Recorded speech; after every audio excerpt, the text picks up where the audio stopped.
di RW kita ini, mudah-mudahan barokah untuk beliau, diganti oleh Allah apa yang beliau keluarkan. Semoga menjadi tambahan amal ibadah bagi kita semua. Amin Allahumma amin. Bapak-bapak sekalian yang dirahmati Allah, materi hari ini tepat sekali kalau kita kuatkan kembali tauhid keimanan kita kepada Allah. Karena bagaimanapun tauhid atau rasa iman kita kepada Allah sedikit pun tidak boleh goyah. Makanya senantiasa diingatkan ketika kita Jumat setiap minggu sekali, pasti para imam khatib wajib menyampaikan wasiat takwa, khususnya kalimat wala tamutunna illa wa antum muslimun. Betul-betul kita pertahankan iman Islam kita. Jangan sekali-kali kita mati kecuali tetap dalam membawa iman dan Islam. Mudah-mudahan istiqomah dan husnul khotimah. Amin Allahumma amin. Bapak-bapak sekalian, kita bahas hal-hal keseharian kita, lafal-lafal kita sehingga menjadi efek dalam hidup kita, yaitu kalimat la ilaha illallah. Penting sekali untuk kita bahas, karena kalimat la ilaha illallah ini sebaik-baiknya zikir. Makanya para ulama dulu selalu memberikan kepada kita kata-kata yang dilakukan: miftahul jannah, kunci surga, la ilaha illallah. Sarang-sarang, miftahul jannah, la ilaha illallah, la ilaha illallah, Muhammadur Rasulullah. Miftahul jannah, la ilaha illallah, la ilaha illallah, Muhammadur Rasulullah. Allahumma sholli ala Muhammad. Bapak-bapak sekalian, mari kita camkan, mudah-mudahan dapat dimaknai apa sebenarnya la ilaha illallah. Pertama, saya akan meninjau dari aspek sejarah. Begini bapak-bapak, kita bersama-sama dalam taklim ini benar-benar muktabarah apa yang kami terima dari para guru kami di pesantren. Beliau menjelaskan beberapa hal diambil dari kitab Fathul Majid, kemudian juga di Safinah yang paling mendasar juga sering disampaikan bahwa sesungguhnya memang secara sejarah, coba kita ingat lagi kepada moyang kita. Pertama kali Nabi Adam, bagaimana beliau, mungkin pernah saya sampaikan dalam kesempatan pengajian ini. Beliau baginda Nabi Adam itu bertobat kepada Allah menurut riwayat Ibnu Abbas. Ada yang menyampaikan sampai ratusan tahun. Mohon maaf saya tidak bisa menyebut angka. Tapi para ulama banyak yang menyebutkan di antara 100 tahun lebih yang saya tahu. Karena kalau sekarang ini materi kita kadang-kadang banyak yang didapat dari materi-materi yang kadang-kadang bukan dari kita. Para guru kita menyampaikan lebih dari 100 tahun beliau baginda Nabi Adam bertobat kepada Allah. Kalau di dalam Quran surah Al-A'raf ayat 23 itu ada. Panjenengan pasti ingat itu. Dan biasanya sering dibaca, Rabbana ya Rabbana zalamna anfusana, teruskan, wa illam taghfir lana wa tarhamna lanakunanna minal khasirin. Itu betul-betul ada dalam Quran dan kalimatnya itu dari Nabiullah Adam. Dalam periwayatannya Nun Sewu, banyak ulama yang menganggap bahwa beliau itu memang bertobat pada Allah, tapi kalimat-kalimat tobat itu tidak diterima, belum dijawab oleh Allah. Namun mohon maaf, ada riwayat yang menyebutkan ketika beliau kemudian menyesali apa yang beliau perbuat bertahun-tahun tidak ada jawaban dari Allah, kemudian terlintas dalam pikiran beliau ada sebuah cahaya yang beliau ingat saat beliau di surga. Ibu penyebutannya, singkat kisahnya, ada cahaya penyangga aras yang bacaan itu adalah la ilaha illallah Muhammadur Rasulullah. Kalimat penyangga aras itu beliau ingat saat beliau itu betul-betul tafakur kepada Allah, menyesali apa yang beliau perbuat selama ini. Ternyata terlintas kalimat itu di ending tahun yang beliau pada akhirnya dijawab oleh Allah dalam penyesalan itu. Jawab Allah terhadap Nabi Adam, bapak kita, moyang kita itu irfa roksakah ya Adam al-yaum qad ghafartu laka. Jawaban dari Allah setelah penyesalan dan keputusasaan Nabi Adam tertunduk lesu saat itu, sudah putus asa, kayaknya doa saya tidak diterima, pikir saya tidak diterima, tobat saya tidak diterima. Begitu menyesali beliau, tapi terlintas kalimat di surga tadi terucap oleh bibir beliau, la ilaha illallah Muhammadur Rasulullah, hanya terlintas sekali saja. Yang jauh kalimat muncul, kemudian Allah jawab, irfa roksakah ya Adam. Coba bapak-bapak sekalian, begitu hebatnya, mantapnya kalimat la ilaha illallah. Allah menjawab, wahai Adam, angkat kepalamu, saat ini kau tak perlu menunduk lagi, kamu tak perlu menyesal kembali, saat ini saya akan ampuni dosa-dosamu. Allahumma sholli ala Muhammad. Luar biasa, ini sahih riwayat Ibnu Abbas. Tapi begitu hebatnya kalimat la ilaha illallah. Bapak-bapak singkat, apalagi yang disampaikan oleh para guru kita, para ulama. Kalau saya yang mengatakan, tidak mungkin ada apa-apa. Para guru kita sering menyampaikan begitu hebatnya kalimat la ilaha illallah. Hadis kalimah soral kafiru aliman, ini yang kedua. Sabamuna, ada yang mengatakan samanuna, 70 tahun orang kafir kemudian menjadi Islam gara-gara la ilaha illallah. Ada yang mengatakan 80 tahun. Mohon maaf, kalau tentang angka saya tidak bisa mengatakan, khawatir datanya tidak valid kata panjenengan nanti. Tapi ini setidaknya gambaran kepada kita begitu berartinya kalimat la ilaha illallah bagi orang yang kafir bertahun-tahun dia hidup selama ini. Ketika kalimat la ilaha illallah diucapkan, maka kafir menjadi muslim. Larinya sangat, jangan ditinggal dari kalimat ini. Ini hebatnya kalimat la ilaha illallah. Nanti akan saya sampaikan secara fikihnya dan terakhir maknanya. Kalau kita hanya sejarah, fikihnya kayak apa kan gitu. Harus ini fikihnya kayak apa pada akhirnya. Kemudian penerapan maknanya apa? Masa ini kalimat yang kita baca la ilaha illallah ini kalimat azimat. Masa tidak ada makna yang harus diterapkan dalam kehidupan sehari-hari? Gampang banget kalau cuma dengan bibir la ilaha illallah. Makanya makna di dalam mengimani gak cukup dengan bibir bapak-bapak sekalian. Pasti nanti wajib ada actionnya. Gak cukup kita mengatakan saya dekat kepada Allah, tapi ternyata kita faktanya masih menyikut kanan kiri kita, masih menyakitkan orang lain kata-kata kita. Hati-hati, soleh pribadi tapi tidak ngibas kepada orang lain. Hati-hati, Allah tidak akan pernah ridho. Perhatikan kalimat tauhid Allah ini kita maknai nanti. Saya akan tidak terlalu lama karena bagaimanapun jenengan mulai tadi sudah memulai kegiatan ini. Mudah-mudahan ini singkat tapi benar-benar menjadi hikmah bagi saya. Karena saya juga belajar tentang jenengan, apa yang saya sampaikan semata-mata bukan dari saya. Karena memang kami punya pengalaman di pesantren, sehingga dari para guru lah kalimat ini saya ungkap kembali kepada panjenengan. Bapak-bapak sekalian yang dirahmati Allah. Kemudian fikih, secara fikihnya kita benar-benar membenarkan kalimat-kalimat kita. Kalau dikatakan memang la ilaha illallah itu dikatakan afdhalul dzikri. Bahkan kalimat la ilaha illallah itu dianggap sebagai cabang iman, di mana la ilaha illallah itu yang tertinggi, terutama. Makanya jangan sampai ditinggal kalimat la ilaha illallah dalam zikir kula panjenengan setelah sholat. Mohon maaf, bukan tidak boleh kita membaca apapun, tapi la ilaha illallah disebut 3 kali, jangan ditinggal.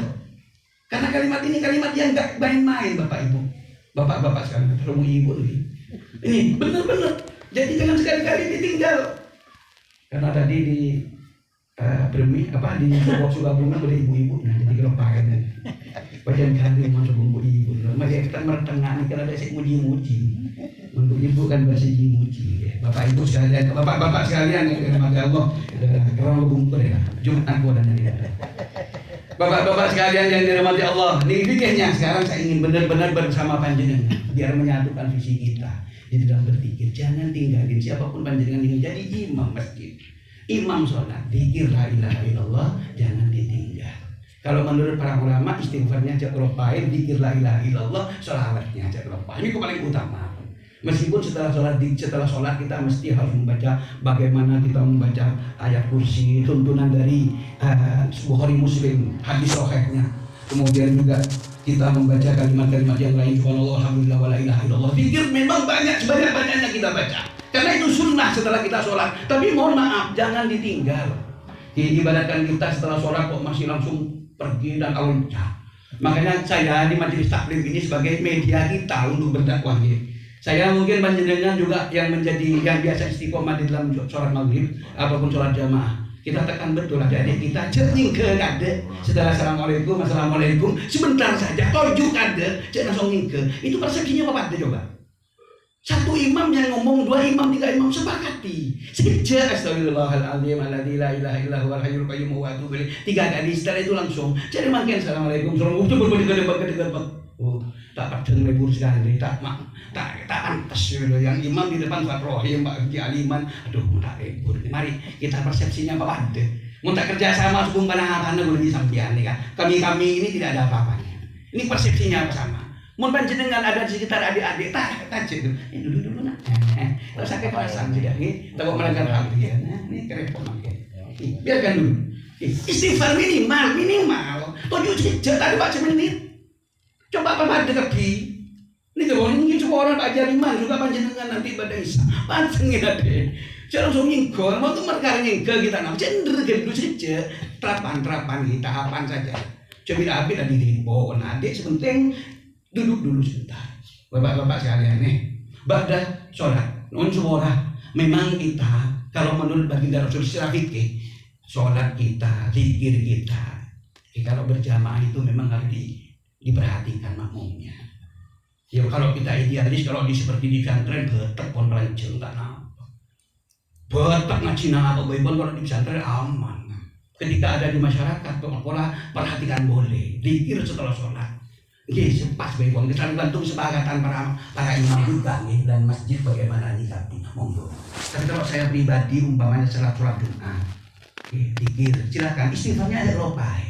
Memang Pak Ustadz ini menurut para kiai, menurut hadis begini bahwa harus baca surat Al-Fatihah 7 kali, dilanjutkan Al-Ikhlas 7 kali, Al-Mu'awwidzatain baik itu Mu'awwidzatain baik itu yang Al-Falaq maupun An-Nas. Monggo, tidak apa-apa. Cuman kalau khawatirnya ada makmum yang ingin menunggu doanya imam. Ya, makanya menurut saya hal-hal sunnah jangan dianggap sebagai suatu yang seolah-olah suatu yang paten. Kita sepakat saja. Dan dimakfu dan dimaklumi, dan jangan sampai panjenengan menganggap wah ustadz itu tidak sunnah ini kayaknya, kok membacanya langsung begini dan seterusnya. Monggo, karena memang belum ada kesepakatan. Tapi menurut saya, kata baginda Rasul persingkat, termasuk surat yang dibaca yang pendek, kemudian zikirnya yang sekiranya singkat, melihat kondisi. Mau petong kali, mau jangan sampean itu dianggap cukup, monggo. Tapi kebetulan orang mencari pemberian juga secara konon masjid tua buru babi pelan-pelan mawon. Tapi kalau umpamanya diambil Fatihah sekalian, kemudian Al-Ikhlas kali, kemudian Al-Mu'awwidzatain masing-masing satu, tidak masalah.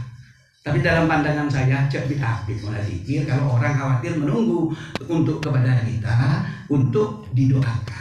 Tak usah terlalu sunnah-sunnah pun. Setiap orang itu punya dasar, setiap orang itu punya guru. Kayak di pesantren, beberapa pesantren tidak terlalu detail kepada hal-hal ini. Apalagi masih masalah hadis yang sangat mungkin bagaimana khilafiyah itu muncul. Pada yang menganggap bahwa ini dhaif, itu kajian hadis. Jadi bagaimanapun tetap monggo diperhatikan bagaimana para jamaah. Itu yang menjadi penting. Apapun dah, pokoknya perhatikan. Jangan kita merasa bahwa kita adalah di atas di mimbar, kemudian kita seenaknya tidak memperhatikan kondisi makmum. Jangan. Tidak bisa. Sunnahnya tidak begitu. Sunnah baginda Rasul bagaimana memperhatikan makmum itu di dalam berjamaah, imam memperhatikan makmum. Mudah-mudahan menjadi perhatian kita bersama sehingga memakmurkan bagi kita semua dalam melaksanakan sholat berjamaah baik yang maktubat maupun yang sifatnya sunnah. Bapak-bapak sekalian yang dirahmati Allah pun inginnya singkat saja tapi tidak bisa singkat kayaknya. Sebentar. Kemudian bacaan la ilaha illallah, mohon maaf, bacaan la ilaha illallah di dalam ilmu Arabnya atau di dalam bagian kalimat-kalimat Arabnya. Dalam bagaimana kita memperhatikan kalimat la ilaha illallah Muhammadur Rasulullah. La kalimat di depan itu diawali dengan kalimat atau kalimat la. Kalau di dalam bahasa Arab atau dalam ilmu Arabnya itu ada la nafi, ada beberapa macam. La nafi artinya la yang meniadakan. La tidak ada Tuhan. La ilaha. Ada kalimat la ilaha. Artinya ada Tuhan. La nafi itu menafikan Tuhan. La ilaha. Kemudian dilanjut dengan istisna illah. Kemudian menguatkan isbat Allah. Kali hati-hati kalimat ini. Karena itu yang ingin saya tekan panjenengan, siapapun panjenengan yang memimpin la ilaha illallah, jangan bernafas. Ini penting, panjenengan butuh. Saya sampaikan seperti ini sama-sama belajar. Kalimat ini bahaya, karena kalimatnya itu dimulai dengan kalimat la. Tiada Tuhan, sampai mentebal ke, sampai membasahannya pada la ilaha. Alhamdulillah ya. Kan sampai ateis menganggap Tuhan tidak ada. Hati-hati. Bukan karena kita tasawuf ya. Ini belum kita tasawuf lah. Kita belum belajar tarikh ini. Ini syariat masih. Ayo jangan sampai terlalu ke la ilaha illallah terus lagi. Jangan baca la ilaha illallah saja.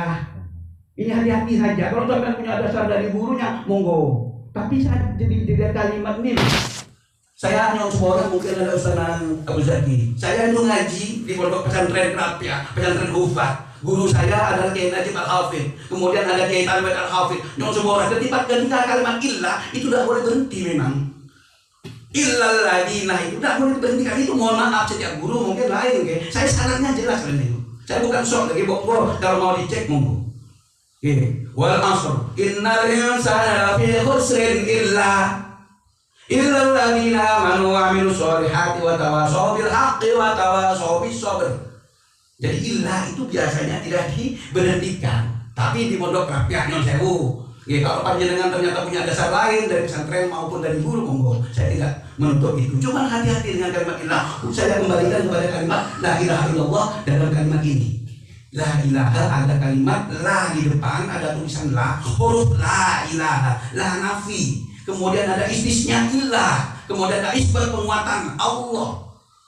La ilaha illallah, tolong jangan sekali-kali disengarkan, berhenti, cek napas, insya Allah jangan. La ilaha illallah, terus lagi. La ilaha illallah, terus sambung. La ilaha, ini yang salah, ini tak perlu ditiru ini. Dengan sensor ini contoh yang salah. La ilaha illallah, ini salah. Ini kan penting ngaji, ini penting non. Tak bisa kamu ngaji, tak bisa. Dorongan dari YouTube, dari Google, namanya. Mungkin ada mursyidnya, ada saya menyampaikan, ada tanggung jawabnya. Ada lagi pertemuan dengan saya, ada tanggung jawab. Ini seorang lagi la ilaha illallah. Kemudian mungkin ada yang menawarkan. Membacanya la ilaha illallah, monggo itu sudah bagian dari tariqah. Tapi jangan sampai mensisi apa tuntunan Rasulullah seperti itu. Tidak apa-apa kalau mau sampai. Kita selama ini syariat kok memang. Yang penting bacanya benar. Kayak kalau mau ditingkatkan la ilaha illallah, la ilaha illallah. Ini kalau yang goyang ini kalau ini. Ada Rasulullah tak ngajarin seperti itu ya, ngaji kurang jauh, kurang habis. Tapi jadi insya Allah ketemu nanti. Bapak-bapak semua orang lagi, mari kita terapkan betul kalimat la ilaha illallah sebagai zikir, jangan ditinggal setelah sholat. Terakhir, maknanya apa? Maknanya kalau di dalam kitab itu disebutkan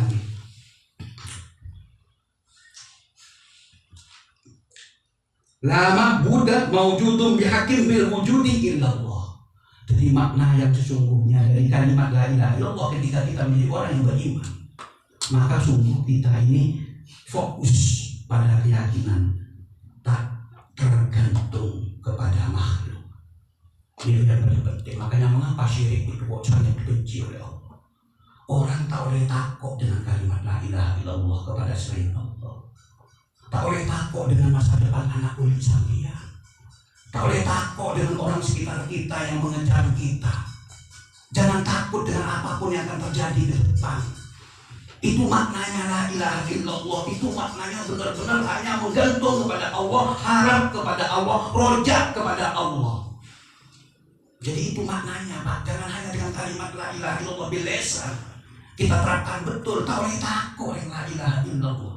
Tak usah sedih sampean dagangannya ternyata rugi. Kalau sampean itu adalah orang berla ilaha illallah, tidak usah menyesali sampean menyalahkan siapa ketika sampean pensiun. Kalimat la ilaha illallah optimis bagi kita untuk melakukan suatu semakin dekat kepada Allah. Kalimat la ilaha illallah muncul kepada hati manusia yang beriman, diterapkan dalam kehidupan sehari-hari, tidak akan pernah menyalahkan siapa-siapa. Dia hanya takut kepada Allah, kepada selain Allah tidak pernah ada ketakutan. Dia menggantung hidupnya kepada Allah Subhanahu wa Ta'ala, kepada selain Allah tidak akan pernah ada harapan, keyakinan yang kuat, optimisme yang hebat. Nah, itulah la ilaha illallah, dibawa dalam hati, diucapkan dengan lisan kita, action dengan perbuatan kita sebagai orang yang berla ilaha illallah, tidak pernah sudar kepada orang lain, tidak pernah terlalu banyak berharap dari makhluk. Nah, percaya apa dari makhluk sampean? Bener-bener tapi akan ada semuanya selesai. Mengharap dari makhluk termasuk kepada istri. Seberapa kuat istri akan mendampingi kita?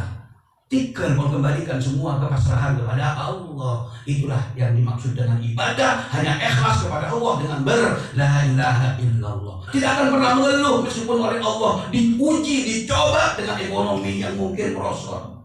Tidak pernah meninggalkan ibadah kepada Allah sekalipun mungkin masih banyak cobaan yang merintangi kita. Mudah-mudahan tauhid kuat di dalam hati kita, istiqomah kita di dalam melaksanakan ibadah kepada Allah seperti apapun keadaan kondisi sampean. Mudah-mudahan, amin Allahumma amin. Seperti mudah-mudahan ada manfaatnya sehingga menjadi kekuatan iman Islam kita. Amin Allahumma amin. Mudah-mudahan apa yang menjadi hajat dari Bapak Faisal keluarga yang sudah dibacakan tadi oleh Bapak